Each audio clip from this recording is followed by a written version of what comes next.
Hello 10 class.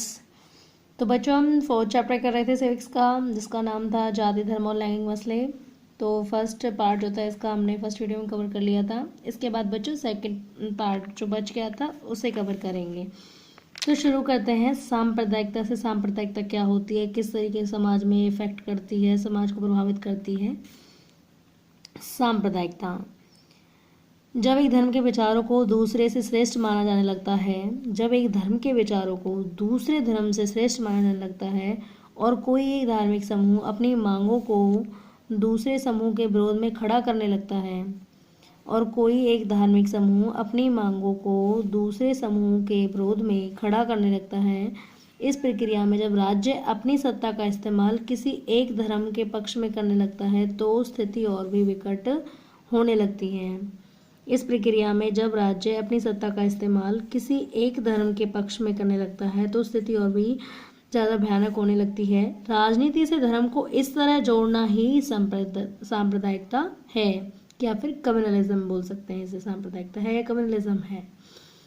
इस सोच के अनुसार एक खास धर्म में आस्था रखने वाले लोग एक ही समुदाय के होते हैं।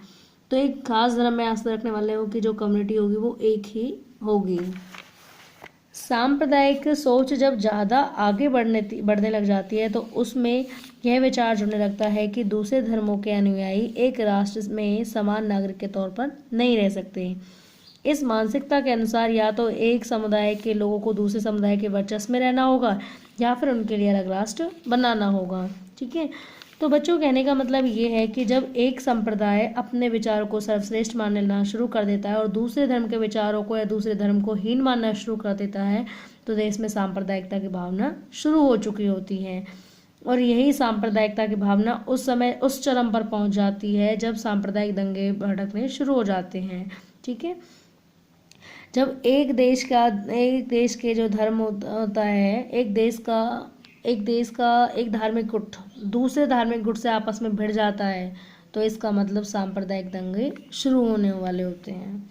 ठीक है, हमारा भारत देश जहाँ पे बहुत सारे कल्चर्स रहते हैं, बहुत सारे रिलीजन वाले लोग रहते हैं, तो अक्सर हमने देखा भी है हिंदू मुस्लिम में हमेशा टकराव चलता रहता है, हमेशा सांप्रदायिक दंगा होता है।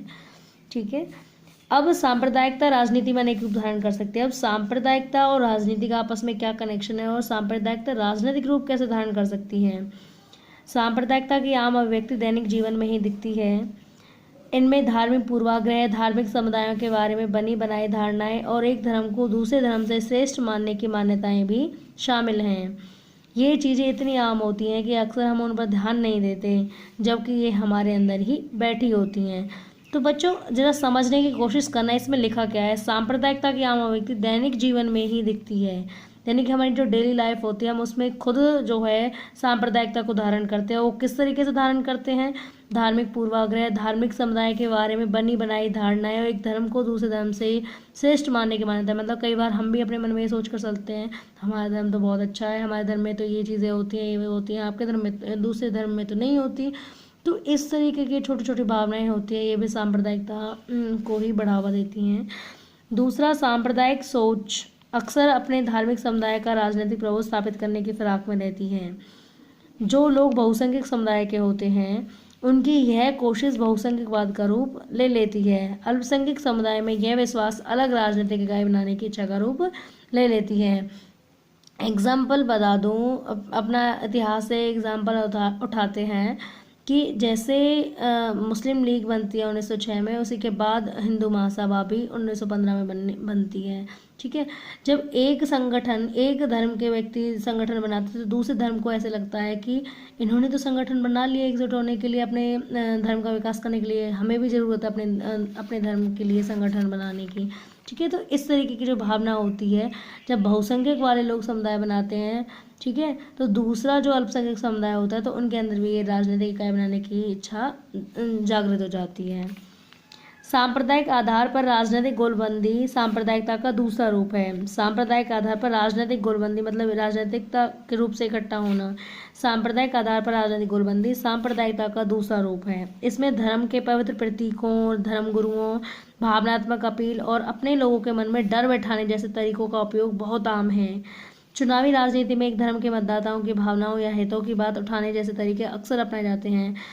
देखो एक एग्जाम्पल देती हूँ छोटा सा। वैसे मैं किसी पार्टी को सपोर्ट करना मेरा कोई मोटिव नहीं है, ठीक है। हर पार्टी, सब पार्टी एक जैसी होती हैं, अपना काम करके जाती है, अपना मतलब निकालती हैं, ठीक है। तो मेरा कहने का मतलब ये है कि आपने देखा होगा अक्सर जब इलेक्शन के टाइम में देखा हो तो या तो मुस्लिम विरोधी भावनाएं भड़कानी शुरू हो जाती हैं, या फिर इस तरीके के मैसेज आते हैं कि हिंदू धर्म संकट में है। आपने कभी पढ़ा हो तो व्हाट्सएप में मैसेजेस आते हैं, जब पूरा एक मैसेज आता है पूरा कि हिंदू धर्म खतरे में है, आप जो है आपको बीजेपी को वोट देना चाहिए, हिंदू धर्म जब इस सुरक्षित रह सकते। तो इस तरीके से जो बातें होती है, मेरा कहने का मतलब ये है कि मतदाताओं को पहले ही उनके अंदर धर्म के नाम पर जो है भय बैठाना शुरू कर दिया जाता है, या फिर मुसलमानों के अंदर ही बैठा दिया जाएगा कि अब बीजेपी आ जाएगी तो मुसलमानों का खात्मा हो जाएगा। बीजेपी की कोई कट्टर हिंदुवादी पार्टी है, अगर ये पार्टी आ गई राजनीति में, अगर ये पार्टी जीत जाती तो मुसलमानों का खात्मा हो जाएगा। तो इस तरीके से ये वोट हथियाने का एक हथकंडा होता है, ठीक है। तो धर्म के नाम पर लोगों को जो है डर बिठाया जाता है, लोगों के दिमागों में, लोगों की भावनाओं के साथ जो है खिलवाड़ किया जाता है, उनके सेंटिमेंट के साथ खेला जाता है, ताकि लोग डर की वजह से या फिर धार्मिक भावनाओं के चलते वोट तो देंगे कम से कम। कई बार सांप्रदायिकता सबसे गंदा रूप लेकर संप्रदाय के आधार पर हिंसा, दंगा और नरसंहार कराती है। कई बार लोगों के दिमाग में इतनी सांप्रदायिकता इतना घर कर जाती है कि सांप्रदायिक दंगे तक भड़क जाते हैं देश में। विभाजन के समय भारत और पाकिस्तान में भयावह सांप्रदायिक दंगे हुए थे। आज़ादी के बाद भी बड़े पैमाने पर सांप्रदायिक हिंसा हुई है। तो आपने देखा कि भारत और पाकिस्तान में जो नींव होती है वो भारत से अलग होने के बाद पाकिस्तान अलग मुस्लिम राष्ट्र बनता है, तो वो किस आधार पर बनता है? जब देश में सांप्रदायिक दंगे होते हैं, मुस्लिमों में जब एक अलग राष्ट्र बनाने की मांग आती है, उन्हें लगता है कि भारत में हमारा वर्चस्व नहीं हो सकता, हमें अपना अलग देश बनाना है, तो कहीं ना कहीं वो सांप्रदायिक दंगा, जब विभाजन हुआ था उस टाइम कितना दंगा फसाद हुआ था, कितनी मात्रा में हिंदू लोग मरे, मुस्लिम भी मरे, ठीक है। तो सांप्रदायिक दंगा जो होता है आज़ादी के बाद भी बड़े पैमाने पर यह हिंसा आज भी होता है, ठीक है। अब पढ़ेंगे हम धर्मनिरपेक्ष शासन के बारे में। धर्मनिरपेक्ष शासन क्या होता है? सांप्रदायिकता हमारे देश के लोकतंत्र के लिए बहुत बड़ी चुनौती रही है। हमारे संविधान निर्माता इस चुनौती के बारे में पहले से ही जानते थे, इसलिए उन्होंने धर्मनिरपेक्ष शासन का मॉडल चुना और इसी आधार पर संविधान में अनेक प्रावधान भी बनाकर गए। और वो प्रावधान कौन से हैं? इस प्रकार हैं। भारत ने किसी भी धर्म को अपना राजकीय धर्म घोषित नहीं किया है। भारत का कोई राज धर्म नहीं है, कोई इसका ऑफिशियल धर्म नहीं है। श्रीलंका में जिस तरीके से श्रीलंका में बौद्ध धर्म है, पाकिस्तान में इस्लाम है, इंग्लैंड में ईसाई धर्म है, वैसे भारत का अपना कोई राज धर्म नहीं है। और उसके विपरीत भारत का संविधान किसी धर्म को विशेष दर्जा भी नहीं देता है। भारत के समक्ष सब धर्म बराबर हैं। संविधान सभी नागरिकों और समुदायों को किसी भी धर्म का पालन करने और प्रचार करने की आज़ादी देता है, चाहे हिंदू धर्म हो या इस्लाम धर्म हो या सिख हो, पारसी हो, जैन हो।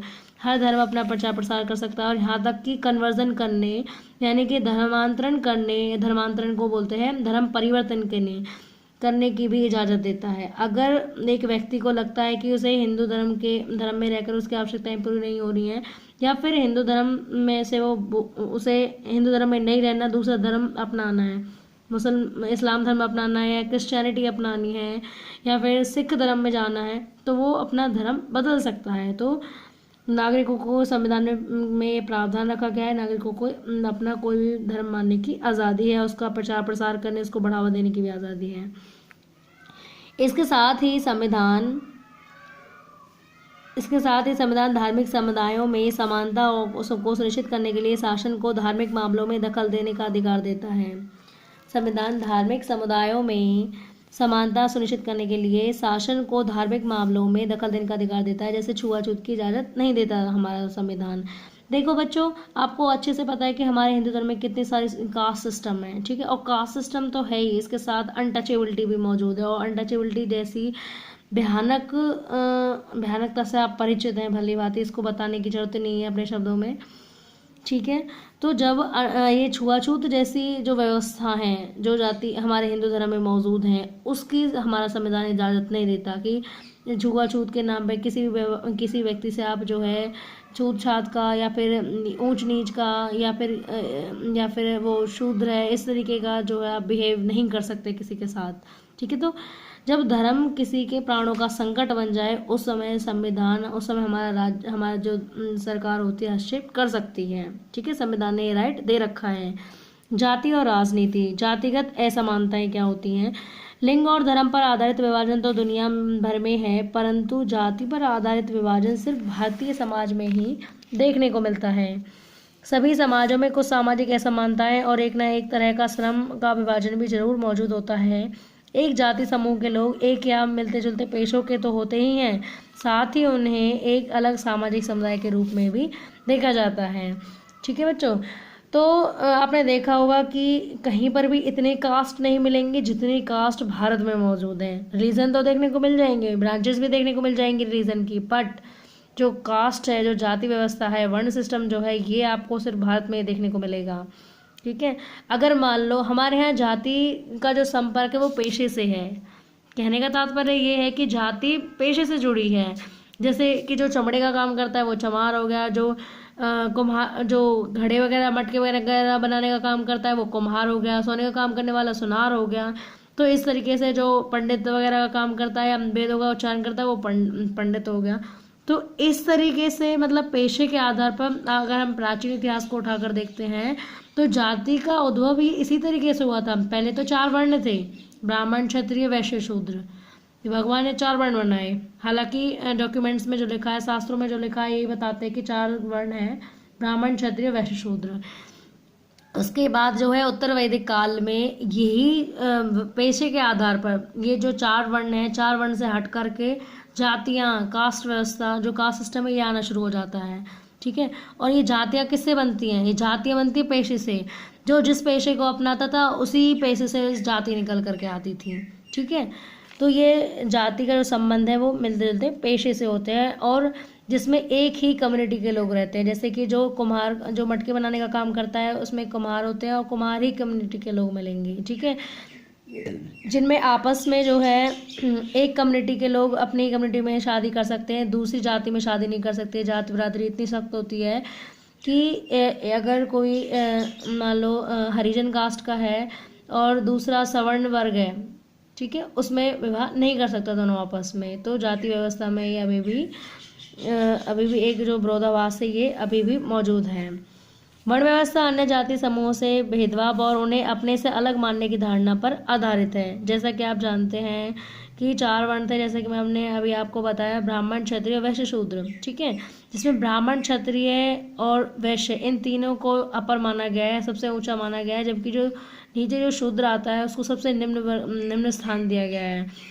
और शूद्र से भी नीचे का जो स्थान रहा है वो चांडाल और अंत्यज का रहा है, जो मैला उठाने वाले लोग हुआ करते थे, जो सिटी को क्लीनिंग करने का काम करते थे, उन्हीं को जो है अंत्यज या फिर चांडाल कहा गया है। इसमें अंत्यज जातियों के साथ छुआछूत का व्यवहार किया जाता था। जैसे कि मैंने आपको बताया, जो मैला उठाने वाले जो क्लीनिंग करती है सोसाइटी को, जो साफ सफाई या मृत पशुओं को जो उठाते हैं, गंदगी को साफ करते हैं, उस कम्युनिटी को के साथ जो है छुआछूत का व्यवहार किया जाता है। इसी कारण ज्योतिबा फुले, महात्मा गांधी, डॉक्टर अम्बेडकर, पेरियार रामास्वामी नायकर जैसे राजनेताओं और समाज सुधारकों ने जातिगत भेदभाव से मुक्त समाज व्यवस्था बनाने की बात कही और उसके लिए काम भी किया। इन महापुरुषों के प्रयासों और सामाजिक आर्थिक बदलावों के चलते आधुनिक भारत की जाति की संरचना में भारी बदलाव आया है। आर्थिक विकास, शहरीकरण, साक्षरता और शिक्षा के विकास, पेशा चुनने की आज़ादी और गांव में जमींदारी व्यवस्था के कमजोर पड़ने से जाति व्यवस्था और वर्ण व्यवस्था से जुड़ी मानसिकता में बदलाव आया है। तो बच्चों, आज हम जब स्कूल में जाते हैं तो उस समय हमें ये पता नहीं रहता कि कौन किस कास्ट का है, कौन किस कास्ट का है, ना हम पूछते हैं और पूछना भी नहीं चाहिए बच्चों। ठीक है, क्योंकि जब हम एजुकेशन लेने आते हैं तो उस टाइम हम सब एक होते हैं। क्योंकि जब हमारे साथ टीचर कोई डिस्क्रिमिनेशन नहीं करता है तो हम क्यों अपने अंदर रखें ये भावना। ठीक है, तो कहीं ना कहीं आधुनिकता के साथ कुछ हद तक जाति व्यवस्था में भी परिवर्तन आने शुरू हुए, लोगों की सोच में भी कहीं ना कहीं बदलाव हुआ है। हम रेस्टोरेंट में खाना खाने जाते हैं तो हम ये पूछने नहीं जाते कि जो हमें सर्व कर रहा है उसकी कास्ट क्या है, या फिर हम किसी फंक्शन वगैरह में जाते हैं तो वहाँ पे कोई आपके आसपास भी कोई मिल रहा होता है, आपकी कोई हेल्प भी कर देता, तब भी हम उस शख्स से ये नहीं पूछते कि उसकी कास्ट क्या है। ट्रेन में सफ़र कर रहे होते हैं, ट्रैवलिंग कर रहे होते हैं, उस टाइम आपके पास बैठने वाला कौन व्यक्ति किस कास्ट का है ये आप पता नहीं लगा सकते, और ना ही पता लगाना चाहिए, क्योंकि हम सब एक ही हैं भाई, ठीक है। तो बच्चों, आज के टाइम में जो ये जाति का जो ये भेद है अब समाप्त होता जा रहा है, ठीक है। आज सरकार ने इतना रिजर्वेशन कर दिया, हर किसी को आगे बढ़ने का इतना मौका दे दिया है कि हर कोई अपने दम पे आगे बढ़ सकता है, ठीक है। ये नहीं कि थोड़ी लोअर कास्ट का है तो उसे वो एग्ज़ाम नहीं दे सकता, क्वालिफाई नहीं कर सकता।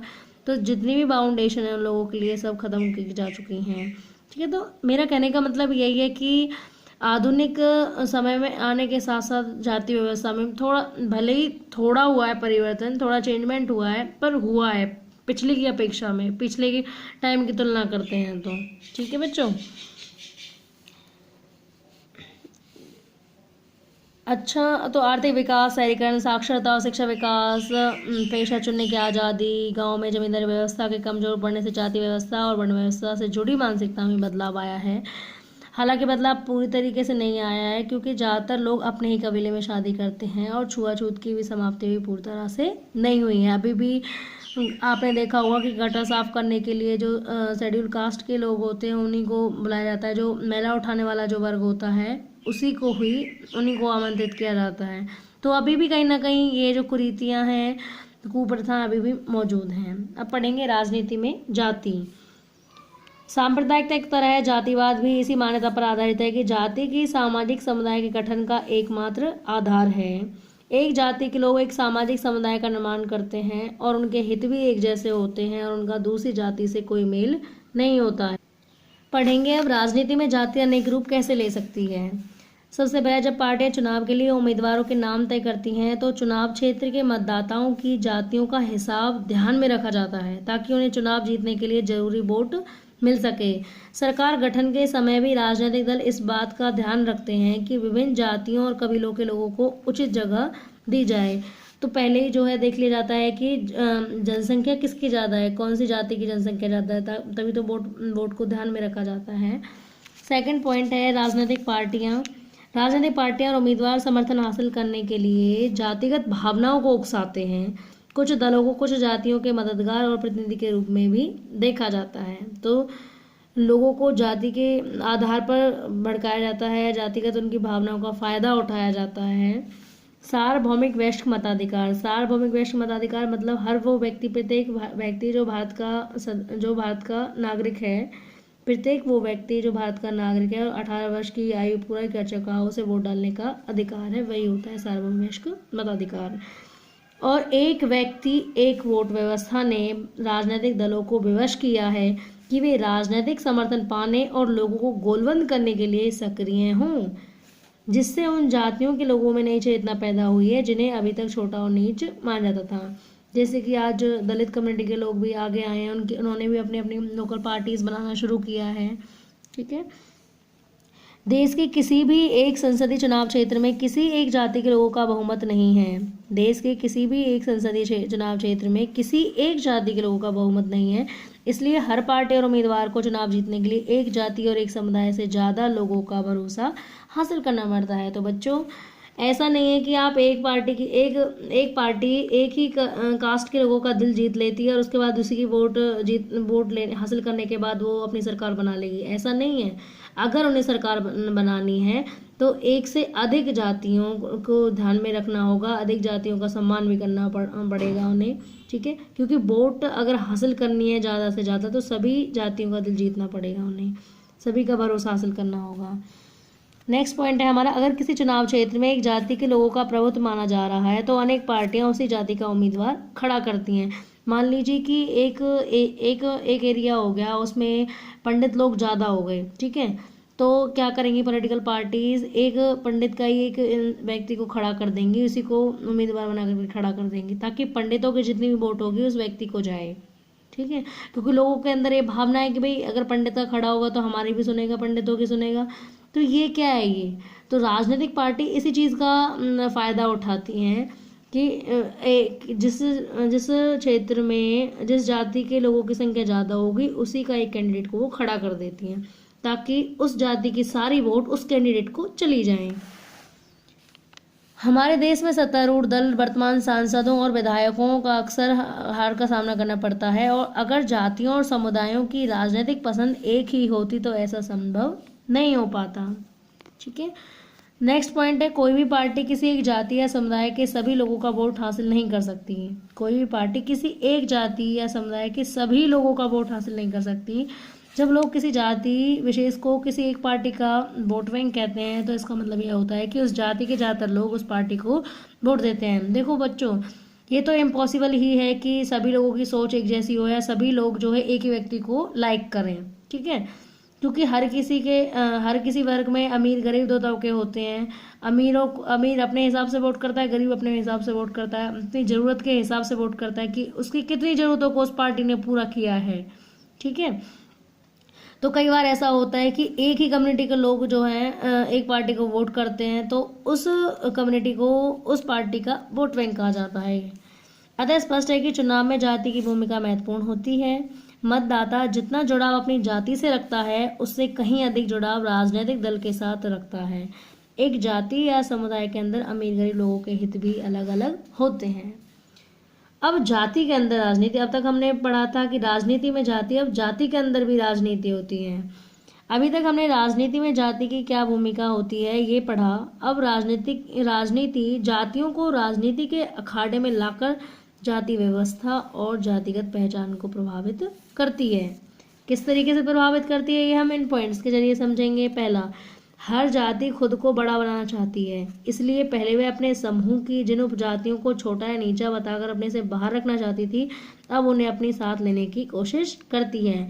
जब लोगों को लगता है कि मान लो कोई कम्युनिटी है, ठीक है, जो उनकी नीचे कम्युनिटी होगी, नीचे के लोग जो होंगे जो नीचे तबके में आते होंगे, पहले तो उन्हें हटा देंगे कि भाई तुम नीचे तबके के हो, तुम हमारे साथ मत रहो। बाद में जब वोट लेने की बारी आती है तो उन्हीं लोगों को जो है मिक्स कर दिया जाता है, ऊंच नीच का भेदभाव भूल जाते हैं, सबको इकट्ठा किया जाता है ताकि जो है वोट ले सकें। ठीक है, तो इस तरीके से फिर सारी कम्युनिटी इकट्ठी होती है। नेक्स्ट, चूंकि एक जाति अपने दम पर सत्ता पर कब्जा नहीं कर सकती, इसलिए वह ज़्यादा राजनीतिक ताकत पैदा करने के लिए दूसरी जातियों या समुदायों को साथ लेने की कोशिश करती हैं। तो बच्चों, आपने अब तक समझ लिया होगा कि किस तरीके से अगर पॉलिटिकल पार्टियों को, राजनीतिक पार्टियों को अगर चुनाव जीतना है, सरकार बनानी है, तो ऐसा नहीं है कि किसी एक तबके की हमदर्दी हासिल करके वो सरकार बना सकती है। हमारे देश में जहाँ बहुत सारी जाति धर्म के लोग रहते हैं वहाँ जरूरी हो जाता है कि सभी धर्मों का, सभी जाति के लोगों का दिल जीतना। ठीक है, क्योंकि जब तक सभी का दिल नहीं जीतेंगे तब तक वोट हासिल नहीं हो सकता। ठीक है, तो इसी के साथ बच्चों आपका लेसन कंप्लीट हुआ। तो for watching this video thank you so much. Please do comments, like and do subscribe this channel. Thank you so much.